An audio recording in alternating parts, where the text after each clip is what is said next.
Perastyr the Merchant and Elona Theodby are looking for some glowing armor made by halflings. They're either going to find it, or they're going to find a pretty gruesome death. Either way, their delve ends today on this episode of the Cheapskate Gamer. Steve, honey, it's time to wake up for the theme song. Get your shoes on. Hello, Internet. Welcome to the Cheapskate Gamer. I am your story weaver, Steve Rogers. Yes, this is my real name. No, I don't think Sokovia is a real country. I mean, I've never seen it on the world before, but either way, I've never been there. Last time on the Cheapskate Gamer, we continued our delve. We continued looking for that glowing armor that's we've been looking for 2 episodes now. Our adventurers, they fought a Horkolith. They fought a vomit demon. They were successful in that endeavor. After that, they went ahead and they found what they thought they found what they were looking for, but instead what they found was a trap, and we had some hijinks there.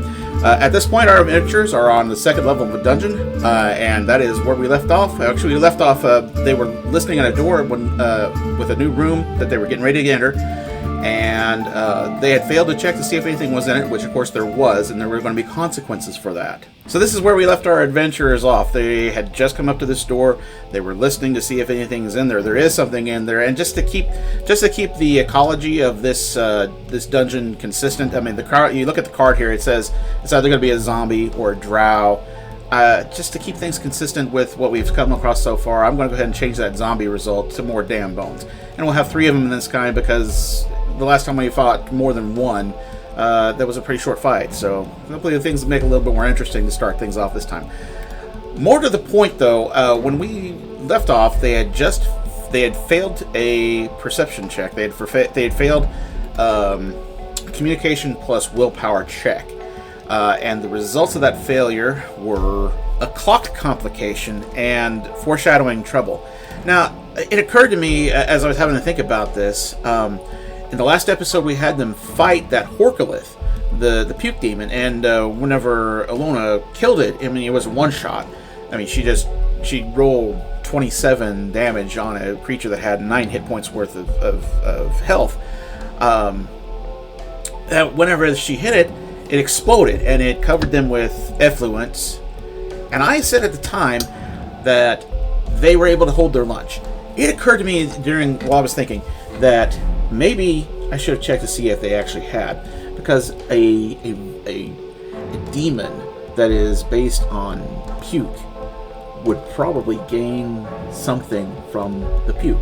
So I think what we're going to do real quick is we're going to do a retroactive, retcon my own show here, but a retroactive continuity, and go ahead and have them do that fortitude save to see if they in fact did hold their lunch.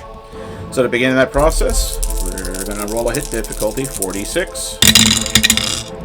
Alright, we have a 4, 2, a 2, and a 3. 4, 2, 2, 3. That's 11. That's actually not so bad. That's a little average for 46. Okay, now, I've got the stats here. Perastyr, his fortitude save is +3.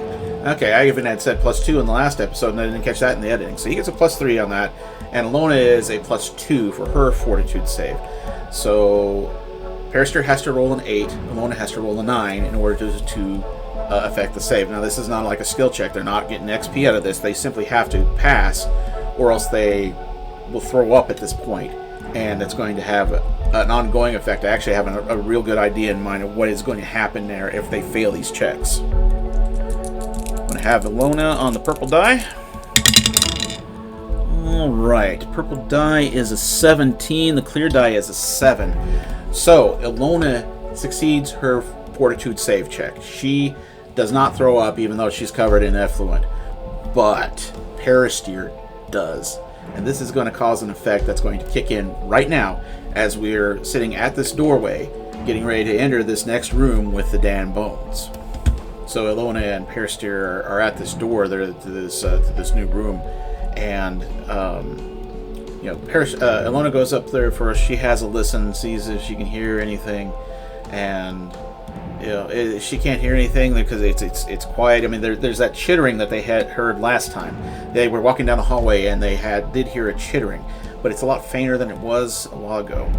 Perastyr goes up to the door and he starts having a listen himself, and he's been covered in effluent and and the guts and slime and all the puke from that demon. He's been this way for a while now, and so is Elona. And it's in this moment, as he's listening at the door, that the smell that he's been smelling this entire time, because it has not gone away, he still smells it, and it finally gets to him, and he just loses his lunch right there in front of God and everybody. And he looks down, and he's like, it's partially digested rhubarb. That's what he had for his breakfast that morning, the rations. The pemmican and hardtack mix that they made into a stew. That's what they had, and and he's looking down and he's like, "That's unusual." And goes again, looks at his hands, and he's notices that they're kind of red and kind of blotchy now, and there's a little bit of pain in them. And anyway, they're sitting there, he's sitting there pondering this, like as much as he can, because he's got a torch on one of them. If he's going to burn his hands if he does it too much. But no, I mean, that's like, and Melona's like, I don't think I have ever seen a dwarf retch before. It's not pleasant, lass. We can't do it. Oh. Okay, he goes again. And of course, no chance whatsoever of hearing anything that's coming at them. Well, I mean, I'm not particularly quiet when I retch. Do the damn bones hear that? 50-50, that's a no. 3 and 4. 4 on the augmentation dice is just a standard result, so, and 3 is even odds. No, they don't hear it. So they haven't heard each other. Perastyr, he goes ahead, he opens the door up, he puts his torch in there, hasn't heard anything, so he just thinks it's safe to walk in. Elona, she's been cautious this entire time, so, well, aside from that first room, because her caution cost her. She took a hit in that very first episode and took damage. So from here on out, she's walking in rooms. She's got her bow. She's got drawn, or not drawn necessarily, but she's got an arrow in it. She's got it knocked, ready to fire. They walk in. They take a second, looking around, look to the right, look to the left, step in, and they hear that staking voice again. Oh God! It's all here. Yes, we've heard this before twice, you bastard. Let's get over and done with it. Okay, so let's get on with it. Action. So once again, out of all the combatants, Elona has the highest score, the highest reflex score, so she will go first in this combat. Let's see, we need to go ahead and check to see how many actions she's going to get for the first round. And that will go on the tray. Rolled a 6, and then she's got a 6, and that's +1. She's only get 1 action on this particular turn. Can't aim. Has to pick a target, and can't aim at it. She's just going to do a quick shot. And I think we'll go ahead and have her target this guy over here on the left. She will do 1d8 damage. They don't have a high enough hit difficulty to where they will not suffer from her attack bonus. Let's go ahead and roll it. She's going to get +3 to this. Yes, plus 3 to the roll. Okay, and she rolled a 7. Hey, good roll. 7 plus 3, that's going to be 10 damage to the first guy over there on the left. He's definitely marrowed at this point. I'm going to go ahead and mark him in a different color on our combat grid here. He's now in the dark green. That guy is he's hurt. He's hurt very much. Okay, so now we get over to Perastyr. Perastyr having the second action of the round. We need to go ahead and roll for his actions. Let me pull this out here. We're going to go ahead. He's going to get +1 to this roll. 15 plus 1, that's going to be 16. Derek Perastyr gets to take 2 actions. Okay, so that's pretty straightforward. We're going to have him engage one of the skeletons and attack it. Let's go ahead and have him do this guy right here. We're going to move him in. They move to engage. Perastyr also gets D8 for his attack, and his is going to be +4. So we roll D8 and +4 to see how much damage he does to this guy he's just engaged. Okay, he rolls, and it is a 5. We have a 5 and 4, so he's going to do 9 points of damage to this particular skeleton. And that one's going to be mirrored as well. So let me go ahead and change him out. I think we'll make that guy... Oh, he's actually engaged in there with Perastyr. We're going to go ahead and make him orange. Now, we have the 3 skeletons. We have green guy, we have orange guy, we have the black cube that's still black. The black one's not damaged yet. Let's have the green guy goes first. We're gonna need to see how many actions they get. Damn bones, plus 0 on the reflex, so they don't get a bonus to this. He rolls a 4. He gets to take 1 action. And what action do I want to go ahead and have him make? I think we're going to have him engage Perastyr. So that way we have 2 guys in the combat with each other. And this means that they can actually affect things for each other. So having taken his 1 action, the green guy, it's the end of his turn. He's going to get 3 new action points at the end of his turn, and he can perform reactions because he's also engaged in all this with everybody else. Orange guy is up next. Once again, plus 0. See how many actions he gets for this round. What is that? That is a 19. Okay, so he's going to do a 19. That means he gets 2 actions this round. I think, well, obviously he's going to go ahead and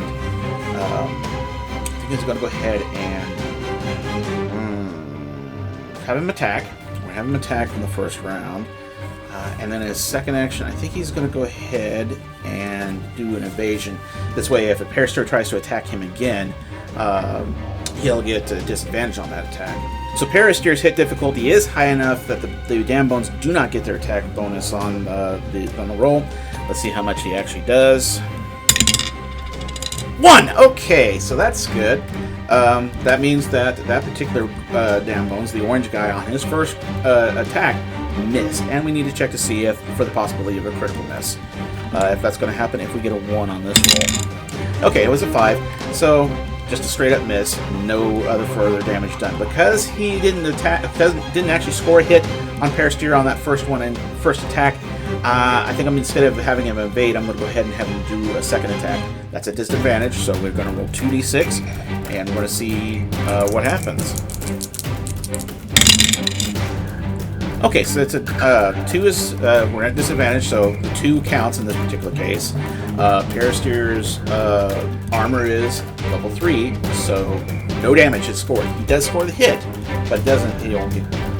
He's got his rusted scimitar, and it goes ding, and doesn't even penetrate, doesn't even leave a dent in Perastyr's armor. So he's perfectly fine. I mean, maybe a little bit of anything, but not even enough bludgeoning damage to really cause him any trouble. Okay, now we have the third skeleton. The black guy, the one is still the black cube. I think what he is going to do, first of all, well, I say what I know. What I say he's going to do stuff, but we need to say how many actions he's got too. Once again, no bonus for this roll. Rolls a 16. He's going to get 2 actions on this particular round. He's the only odd combatant now. The one that's not actually engaged with one of our heroes yet. I think what I'm going to have him do, he sees the other 2 that are engaged with Perastyr. They're going to divide and conquer. So his first action is going to be to engage Elona over here by herself. And his second action is going to be to attack her. So Elona's hit difficulty is also high enough that she's not going to have to worry about the attack bonus of the damn bones. I mean, hopefully she doesn't get another 6 against her, because that would be bad. But let's see what happens. Go ahead and roll 1d6. Nothing added, nothing gained. 3. Okay, the guy rolled a 3. Elona's armor is level 1. She's going to take 2 hit points worth of damage from that hit. So she actually is going to get past her defenses and get her. She's feeling pain with that. But Elona is now down to 4 hit points. Crap. We're back at the top of the round. Actually, no. I tell you what, we're going to have her do, and she's going to go ahead and take a reaction, and that reaction is going to be dodge. She's going to go ahead and dodge that attack just a little bit, and what that lets her do is that's going to go ahead and let her take her reflex bonus and reduce the amount of incoming damage In this particular case, her reflex bonus is +1, so she's going to only take 1 point of damage instead. Okay, so she's now at 5 hit points, still not in great shape, and we're back up to the top of the order. Now, Elona took a reaction, so in this particular case, she's got she's got 2 action points because she has burned 1 to take that reaction. She does not want to fire her bow at this particular... Oh god, she's going to have to reload that bow too. So she's not ready to fight right now. So I think the first thing she's going to do, she's going to have to try to disengage from this from the third damn bones there. Damn bones disengage. Their reflex is 11. She's going to have to roll an 11 or higher to see if she can disengage from this guy. Let's go ahead and roll it out. Oh, 2. No, that was not a success. So the disengage, she tries to get away, but dude is swinging in the right directions, and she can't get away. Not on the first try. She's going to go ahead and try again, though. Let's see what happens. Oh my god, 2 again. Okay, so her turn is over. She has not gotten away from the third damn bones. I think she's going to call out to Perastyr, because that's a free action you can do. You can talk up to 6 words and not take any action points. And she's going to say, you know, Perastyr, help me, please. Of course, he's got a problem of his own. He's engaged with 2 other guys. So we're going to go ahead and go over to Perastyr. He's got 3 actions. And these guys are they're helping each other out. You know, it's 2-on-1 here. So he's going to go ahead and attack the guy, and he's going to attack the green guy. And we're going to go ahead and roll that on out. Is there anything he can do to help himself out in this case? No, there's nothing he's going to be able to help him out. So, hey, I mean, Perastyr is probably going to be okay, but let's go ahead and roll it out anyway. His first attack is going to be D8. He's attacking the green guy. We're going to get +4 to the attack. Oh, no. He rolled a 1. Oh, God. Okay, we have to see if that's a critical miss now. Roll again. Hope it's not another 1. It's a 3. Okay, so didn't roll a critical miss, but he still missed. I mean, that first guy, he takes his hammer. He's running at it, and the guy just... Very agile for skeleton. Misses. Second action, he's going to have to try to attack again, I think. So we're at disadvantage at this point. Whichever one, this is lower. Okay, well, we got 2 and we got 2 and we got a 2. So that's going to be 2 and 2, 6. That's going to be enough damage to kill the green guy. I think what's going to happen though is the orange guy is going to take a reaction to interdict. He can do that in this particular case. It's not exactly a smart move because it's still 6 damage. It just, instead of going it for the guy in the green, we go to the guy on the orange, and he's now dead. We're up to Perastyr's third action. He could attack again. It would be at 2 levels of disadvantage. So, I mean, really unlikely that he would score a hit. But I think that's probably our best course of action in this particular case. So let me go ahead and pick up the dice here. I have all 3 of my D8s that I can use. And we're going to go ahead and see what happens. +4 to the roll. Oh no, I can see the 1 in there from here. But it's not a critical miss. 5, okay. Phew, okay, we got to the end of that round. Green guy is still up. Green guy is still engaged with Perastyr, and it's now his turn. He has 3 actions because his other guy, his buddy, sacrificed himself for Perastyr's sake. Now he's already engaged with Perastyr. He's in the same boat. He is hurt. I think what he's going to go ahead and do, we're going to have him do 1 attack, and then he's going to try to disengage from Perastyr, and then I don't know what we'll have him do on the third one, but let's see what. No, wait. No, that's right. The orange guy is the one who took the interdiction, so he still has all 3 of these actions. Okay, so we're going to go ahead and make the roll. Once again, nothing adjusted to the bonus here.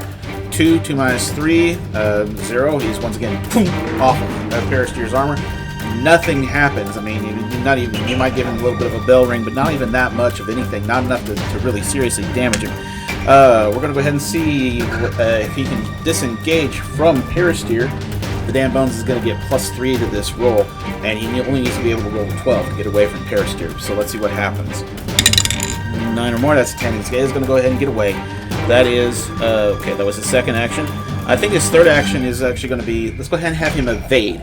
This way, if he does get re-engaged by one of our two characters, then he's going to be at the attack's going to be at disadvantage. Okay, so the primary focus of the combat has now shifted from where Perastyr is to where Elona is. We'll go ahead and reflect that over here on our card real quick. Move these guys in. It is the black cube turn, and Elona is still seriously in trouble now. I think we're going to go ahead and have the one guy. He's going to attack. Very first thing he's going to do. Attack. No bonus on the roll. Oh no. Okay. 6. That's a critical hit. Armor does not count. The damn bones is because it's a critical hit. He does get his attack bonus. It's +1, 7 damage. Elona only had 5 hit points left. She is now dying and takes 1 level of exhaustion. So when you take a level of exhaustion, that is a negative modifier to all checks, all rolls, everything that she does now is at -1. If she gets to -6, she's dead. Let's hope that doesn't happen. Also, at this point, she doesn't get her full array of 3 action points. She only gets 1, and this is not good. This is actually in a really bad shape. She is so the scimitar swings, and she's and is like not prone. She's still up on her feet, but there's definitely a really bad wound in her side at this point. That's 1 action from this guy. I think she's going to get stabbed again. I mean, he's going to go ahead and attack her again. And it's going to be a disadvantage. Even with the attack at disadvantage, if it hits, she's going to take 2 more levels of exhaustion. And if it's a critical hit in this case, she's going to take 3 more levels of exhaustion right now. I mean, this could be it for Elona. Let's hope not. Let's see what happens. 1 level of disadvantage. Oh, thank God he rolled a 1. Let's see if that was a critical miss. Let's hope for a critical miss. She could use some good luck now. Nope. No. But at least Elona does not take any additional damage in this particular case. This guy's got 1 more attack. I really do think he wants to try to finish her off. So we're going to go ahead and have him attack the 3rd time. And we're going to see... we're gonna see what happens. 3 rolls. Okay, so 3. Okay, that is a successful hit. He stabs him again. She's going to take 2 more levels of exhaustion. So now Elona is at 3 levels of exhaustion. This is not good. She is halfway dead at this point. But at least at this point, the black cube is out of actions. We're back up to the top of the round now. Elona is dying. She is at -3 to all rolls. She's got 1. She can take 1 action right now. And she's not ready to fight. It's gonna have to be to disengage. But she's at -3. I mean, these are not great odds. Let's hope we get a little bit better of a result this time whenever we come to her disengage check. Okay, so Elona normally at +3 to the roll. The -3 is going to cancel that out, so this is just a straight roll, trying to get an 11 or better to see if she can get away. 8. No. She is still engaged with the skeleton. I think Perastyr at this point sees what's going on, sees how badly she is hurt, and he's got his 3 actions, and he's like, I'm coming, lass! And moves in, heroically, finally, you jerk, to engage the black cube guy. And it's going to be, he moves in, and he is going to attack right away. 4 plus the D8. Let's hope he dies. 8! Yes! Critical hit, you jerk. 8 plus 4, that's 12 hit points right there. And the damn bones, no, they don't have armor. You're going to explode on him. Okay, let's see how much more we can do to this guy. Another 4. Okay, so 4 plus 12, 16. They only have 12 hit points damage. The hammer, he's running in. He sees this. The guy swung him twice. He takes that hammer and he knocks that skeleton's head clean off its body. Boom! Of course, we gave these skeletons the ability to regenerate, if you remember. So this entirely possibly could happen anyway, but we'll see what happens. That's later on. Anyway, for the moment, black guy, gone.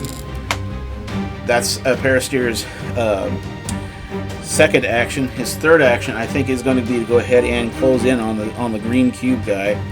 But that actually does end his turn. That's his third action. We're back out to the skeleton, to the third skeleton. And let's see. Well, I mean, he's just seen two of his compatriots just lose it. Not necessarily smart enough to try to get away, so I think he's going to try to attack Perastyr. Let's go ahead. We'll make that roll. D6. 3 minus 3. No damage scored because he's got his armor too high. Skeleton's desperately trying to. He's going to go ahead and attack it. He's going to go ahead and attack again. 2 rolls here. Okay, roll a 4. 4 minus 1, 3. That's 1. So he is going to score 3. Yeah, 4 minus 3 is 1. He's going to score 1 hit point. Perastyr will go ahead and take the dodge action at this point. So he's down to 2 actions on his next roll. And that's going to cancel the damage out because Perastyr gets a +1 bonus to his reflex. And then the third guy, the third action, he's going to go ahead and try to disengage because he doesn't want to be stuck in here with Perastyr. So let's go ahead and have him do that roll. He'll actually get +5 to the roll, 5 + 5, and we're trying to get 12 or better. 10, that's going to be enough. He's going to go ahead and disengage from Perastyr. So we're all disengaged at this point. Back up to the top of the round. Elona is badly hurt. She has got 1 action. She can take 1 action. And she's not actually engaged with anybody right now. I think what we're going to have her do is move out from the combat. She's got to try to limp away from this. So what we're going to have her do is move out to the 3rd zone of combat, to the outer ring. And now that is going to be her move. I mean, she's basically out of this fight. And in fact, I'm reasonably certain that this adventure, this delve, is going to have to end at this point. But we'll see what happens. We'll see what our characters decide to do here. We're back up to the top of the round for Perastyr. Perastyr has got 2 action points because he did dodge that last time. And he's like, no, you're not getting away from me, you jerk! And moves in and re-engages the skeleton and swings his hammer. +4. 2 + 4, 6 damage. That's all he needed. That guy only had 3 hit points left, so once again, boom! But yeah, once again, swings his hammer, knocks the guy in, it just crumbles into a pile of bones. We're done? Or are we? Let's find out, because we had 3 skeletons here, and I need to see just exactly how much damage they did. And we're going to make the 20 rolls and see who, if any of these skeletons, pop back up again. So it was really only that one guy who hurt Elona that did any damage. He did 11 points worth, though, so this is going to have to be 11 or less, or he's going to pop back up. Okay, and we rolled a 3, so that means he's going to pop back up again. The way I've written him down, he's going to pop back up after 1d6 rounds. I'll go ahead and make that roll real quick. And that's a 4. Okay, so he'll pop back up in 24 seconds. So at this point, Perastyr is actually alone in this room. Elona, we moved her out to that outer ring, which is in Cheapskate. That's going to represent an area that is still within visual range, but outside of the range of hearing. So she probably moved back pretty far away from where the combat was happening. So Elona couldn't have gone back too far because Perastyr was the one who was holding the torch. So if she went too far away, she would actually get out of the torchlight. She wouldn't be able to see, and that's actually a different set of circumstances in Cheapskate RPG. We're just gonna have to kind of fudge the rules on this particular one, but she got far enough away that she was no longer actually involved in the combat. So Perastyr, he's dispatched that final damn bones. He's going down the hallway trying to find out where Elona wound up. She's not too far away. There's a trail of blood that's on the ground now because she is still very much wounded, and they begin the process of tending to Elona's gash that the skeleton has put in there.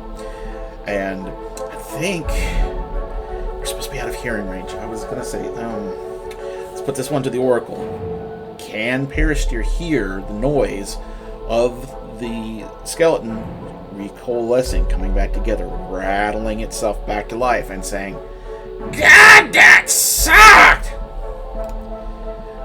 I think the "God, that sucked" is probably going to be what makes this a little bit more likely than it would be otherwise. I'm going to call this even odds, and let's see what happens. 2 on 3, 2 and a 3, 2, 3 on the dice. It's a no. He doesn't hear it. Okay, but so he's going to be tending to Elona's wounds. That fight, we've burned ammunition. We're going to burn some bandages. We've got to get that started going on.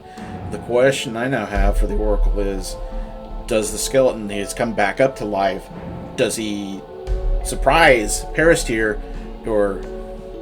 Ooh, I don't know, actually. But I was going to say that it was likely, but let's actually say it's going to be even odds, because Elona can actually see what's going on behind Perastyr, right? Even odds. Oh, 5 and 3. Yes! The skeleton, having recoalesced itself, surprises Perastyr, and we are back in combat. Okay, so for surprise round, we're going to go ahead and see what kind of actions the skeleton has. He rolled a 4. Okay, he rolled a 4 plus 0. That's going to be just 1 action point. I am going to go ahead and say that he has gotten close enough to Perastyr to be engaged with him. And, the obvious course of action is he's going to attack Perastyr at this point. Let's go ahead and roll that out and see what happens. 1. Haha! Okay, he rolled a 1. Swing and a miss. Let's see if that's a critical miss. Oh, I could hope for a critical miss. Nope, not happening this time. But hey, at least Perastyr is kind of aware of him now, because Elona sees the skeleton come up behind him, and she's like, "Watch out!" He turns around just in time, sees the scimitar as it's being swung at him, and just, whoa! Really quick, he's got his hammer back out again. We're at the top of the round. Perastyr goes. Technically, this is the first round of a new combat, so let's go ahead and roll out for his actions. 9 plus 1. He gets to take 2 actions. Okay, that's enough time. That's enough for him to take 2 attacks, I think. All right, we'll go ahead and get the dice out. Now, the last time Perastyr fought a skeleton one-on-one, it was over pretty fast. D8, here we go. Plus 4. 5 plus 4, that's going to be 9 damage. Okay, so now the reformed Damn Bones is at 3 hit points. He's marrowed already. Second attack, here we go. Plus 4 to this. 4 plus 4, that is 8 damage. The skeleton, once again, he's like, "Oh, just die, would you?" Boom! With his hammer, and it crumbles back into a pile of bones.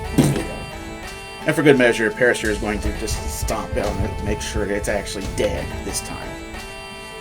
Alright, this combat is finally over with. We had 3 skeletons. They were ML2 apiece, and there is a doubling of foes in there, so that's 1 extra experience point. We're going to get 7 experience points for this, and if my math is correct, we're at 20 experience points. My characters are leveling up. So the Cheapskate rules don't really say much of anything when it comes to level 2. On this particular level, they're going to gain 1 full aptitude bonus to their hit points and their mana points. We haven't gotten the mana yet because there haven't been any spells cast. That's coming up probably at some point in the game. 1 full aptitude, 2 extra hit points, 2 extra mana points for both characters. We also get a level bonus to all of their skill checks. And that's it for level 2. So Perastyr looks at Elona. I mean, he's paying attention to the bones for a couple, just another minute or two, make sure that they don't get back up again. That kind of sort of thing you do whenever something surprises you and you weren't expecting it. But it's after a minute or two. I mean, Elona groans. I mean, she's really badly hurt. He goes back to trying to bandage up the gash in her side with the supplies they have on them, and he's looking at her and he's like, "Lass, you're gonna continue like this. We are gonna have to leave and come back at a later time." She's like, "This is too important for you. We need to go ahead and try to continue." Lass, you're not walking this off. I'm telling you, we need to go find a healer. I don't really want to leave, though. I mean, we don't have anything more to come by. Just those few coins we've been able to find. That's pretty much it. We're going to run out of food here in a couple of days, so we can't find it if we can't pay for anything. Lass, coins we can find later on. Gems we can find later on. Treasure we can find later on. But only if you're alive to find them. Have some sense, lass. I mean, this is obviously a point of contention between the two characters. I personally think that they're probably going to go ahead and call it right here. We'll ask the Oracle, just for the sake of going through the motions here. Is Elona going to be able to convince... Does Elona have a chance of convincing Perastyr to continue his mission at this point? I think it's unlikely. We're going to take 1 off the blue die. 2 and a 2. No. So, try as she might, Perastyr is not going to continue the delve at this point. I will say that we were going to go ahead and she is going to go ahead and say she should at least check out the room that they had just entered, just for the sake of, because they've been careful, they've been checking things as they go. I mean, honestly, I see the card over there that says 1d6 plus 10 gold pieces, and I would at least like to have the characters get a little something for this whole thing. So they're gonna do their usual shtick. They're gonna go ahead and search the room. They see that this is it looks like a conference room more than anything else. There's a cupboard in one corner.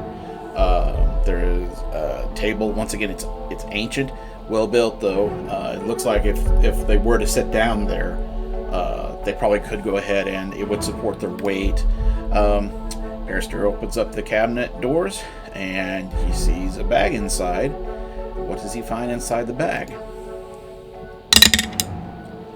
4. That would be 40 pieces of gold. And I'm going to go ahead and augment this with the treasure of this particular part of the world. So he finds the bag, he opens it up, sees the hint of yellow in it, but he sees something else. And he reaches in there, and he grabs a crystal, kind of a rock, really, more than anything else. It looks like a rock with little purple pieces sticking up out of it in regular patterns. He's found an amethyst, and he says, looks over to Elona and is like, well, this at least is a lovely bit of purple, isn't it? Yes, we should be able to get a room or two off of that, I think. So as they're continuing to investigate, they notice there is another door off the room there, and oh boy, I mean, they have no way of knowing that there's nothing actually behind that door. But no, we've already said that they're going to go ahead and leave at this point. So it's with a bit of a heavy heart they start making their way back through the rooms. They pass through the chamber where the Horkolith died, where they fought the Horkolith, and of course it still stinks. And Perastyr, I mean, he throws up again. Really wouldn't like to even have anything else left to throw up at this point, because it wasn't that big of a breakfast. Elona was covered in effluent, and she's gotten stabbed. That probably got in the wound. Let's have her do another fortitude save, just to be on the safe side. Same DC, DC 11. The circumstances did change. Let's see if she's going to pass it or not. Needs a 9 or higher. 14. Okay. So, even though that wound that she's got might get infected, it's not going to be with the same disease that Perastyr is going to find himself dealing with in the near future. And they make their way back up to that staircase, the one that was leading into the earth. Dejected that they're having to turn back now, but hopeful that the next time they come to this place, they'll have better luck. And that's going to be where we go ahead and end it out for now. Hey, if you enjoyed the show, please give me a like or subscribe. I'm still looking for additional subscribers. We're looking for 100,000 to get a silver play button. I still got quite a little ways to go. Probably not going to make it doing this thing, but I might as well try it right. Hey, if you do enjoy the show, if you enjoy solo gaming in general, of course, there are some other channels you want to check out here on YouTube, such as Elona's Cave. That's an excellent program. Moses runs that over on his channel. There's the Solo D&D channel, and that one's got several campaigns ongoing. And of course, I'd be remiss if I did not recommend to you Me, Myself, and I here on YouTube, Trevor Duvall, the original, the granddaddy of them all. Excellent program, excellent way of getting into solo roleplay if that's something that you're interested in trying out. Hey, listen, it might be a couple of weeks longer before I come up with another episode. My family and I, we're moving to a new address here in a few weeks. So I'm probably not going to have a whole lot of time for filming. But we'll pick things up as fast as I can, hopefully not another 3 years down the road. You never know, but hey, we're at a decent stopping spot if it is. Well, that's going to do it for now. Hope to see you next time on the next Cheapskate Gamer.